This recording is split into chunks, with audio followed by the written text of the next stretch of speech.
আসসালামু আলাইকুম। এটা হলো রাজশাহী সিটি হাটে গরু ঢোকার বা গরু নামার যে জায়গাটা, সেই জায়গাটা। তো এই রাজশাহী সিটি হাট সপ্তাহে 2 দিন বসে, যেটা হলো রবিবার আর বুধবার। তো রবিবার আর বুধবারের মধ্যে 2 দিন কোনো যাওয়া হয় নাই। মানে এরকম হয় যে একটা হাট যদি শনিবার আর সোমবার বা শনিবার আর বুধবার বসে, তাহলে হয় শনিবার বেশি জমজমাট হয়, বুধবার একটু কম জমাট হয়, এরকম একটা হইতে পারে। তো 2 দিন যেহেতু আমার যাওয়া হয় না, আমি জানি না কোন দিন জমজমাট হয়, কিন্তু যেই দিন গেছি রবিবার, এই দিন এত গরু ছিল। মানে প্রথম দিক দিয়ে যে ভিডিওগুলো নিয়েছিলাম, এই ফুটেজগুলো একটু ভালো আসছে, এছাড়া আর কোনো রকম এই ফুটেজ নেওয়া মানে চান্স নাই। যেই জায়গাটা, এই যে দেখেন, এই জায়গায় ট্রাকের উপরে ট্রাক, মানে প্রচুর। এই জায়গা থেকে আমি গরুগুলো ভিডিও করছি, আর এইখানে মনে করেন এত ট্রাক। এই এই সময় কম ট্রাক ছিল, কিন্তু একটু পরে মানে 2টা বা 1টার দিকে আপনার এত পরিমাণে গরু আসছে, মানে অকল্পনীয়। ওইখানে আমি গত দিন যেই হাটে গেছিলাম চাঁপাইনবাবগঞ্জে, ওই হাটের গরু যেগুলো অবিকৃত ছিল ওইগুলো তো আসছেই, প্লাস হলো এইখানে আরও কিছু স্পেশাল যে গরুগুলা থাকে এইগুলো আসছে। যেমন এইখানে এই 2টা স্পেশাল বলদ ছিল, এইগুলো আসছে। আর এই হাটটা হলো স্পেশালি মহিষদের জন্য আর কি, মানে মহিষের জন্য আর কি, খুব স্পেশাল। কেউ যদি মহিষ কিনতে চান, সব রকমের মহিষ আপনারা এই হাটে পাবেন, সব রকমের মহিষ পাবেন। এই মানে ওই যে বড় যেগুলো আর কি, ওই যে কি বলে, শিং অনেক বড় বড় ওইগুলা আর কি, জাফরাবাদী ওইগুলো আর কি পাওয়া যায় না, কিন্তু নর্মালি অনেক কোয়ালিটির মহিষ পাওয়া যায়। মানে প্রচুর পরিমাণে মহিষ এই হাটে আসে। আরেকটা অ্যাডভান্টেজ হলো এই হাটে বাছুর গরু আসে আর কি। বাছুর গরুর টপিকে আমি একটু পরে আসতেছি। আর বলদ গরু এইগুলা একটু তুলনামূলক বেশি আসে এই চাঁপাইনবাবগঞ্জের ওই হাট থেকে।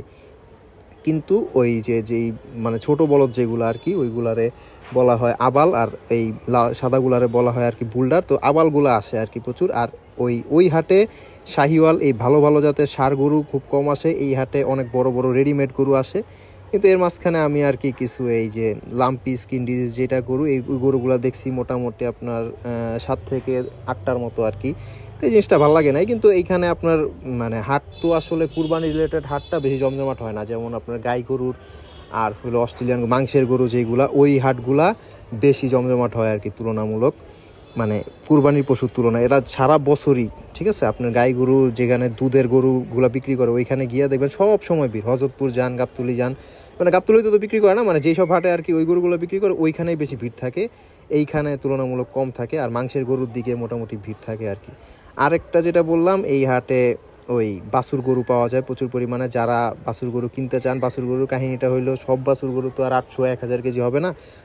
আপনারা যারা ছোট খামারি আর কি, যারা মনে করেন যে 300-400-500 কেজির গরু মানে পাইলাই সন্তুষ্ট, তারা আর কি এই হাট থেকে বাছুর গরু কালেক্ট করতে পারেন। আমি আর কি গ্যারান্টি দিতে পারবো যে এই 300-400-500 কেজির বাছুর গরু আপনারা কিনতে পারবেন, কম দামে কিনতে পারবেন। আর এই যে বুলডার যেগুলার বলে, আমরা ইন্ডিয়ান বলদ বলি, এইগুলাও কালেক্ট করতে পারবেন ওইখান থেকে, মহিষ কালেক্ট করতে পারবেন।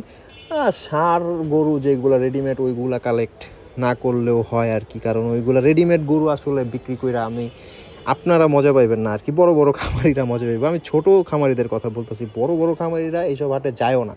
কারণ এই হাটে মনে করেন গরু, এই যে এইখানে দেখেন, আমার কাছে মনে হয়েছে হাজার হাজার গরু, ঠিক আছে, এই হাজার হাজার গরু থেকে বড় বড় খামারিদের একটা গরু পছন্দ হবে না, ঠিক আছে। ওদের শেষ পর্যন্ত পছন্দ হবে যে এই সব হাট ঘুরা ঘুরা যেই খামারি, ছোট খামারিগুলা 2-1টা গরু চুজ করে নিজের খামারে উঠায়, ওই গরুগুলা গিয়ে পরে খামারিরা কিনে, বা আপনার মনে করেন গাবতলী থেকে আর কি এই গরু কিনা আর কি খামারে উঠায়, ওই গরু মনে করেন যে 4 লাখের গরু 10 লাখ টাকা বিক্রি করে।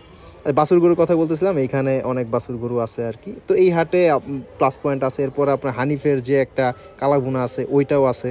সো এই হাটটায় আপনারা যাইতে পারেন ছোটো খামারি যারা। দামের ব্যাপারে দাম একটু বেশি আমার কাছে মনে হয়, তারপরও অনেক গরু কালেক্ট করতে গেলে আপনি এই হাটে যাইতে পারেন। ঠিক আছে, আল্লাহ হাফেজ।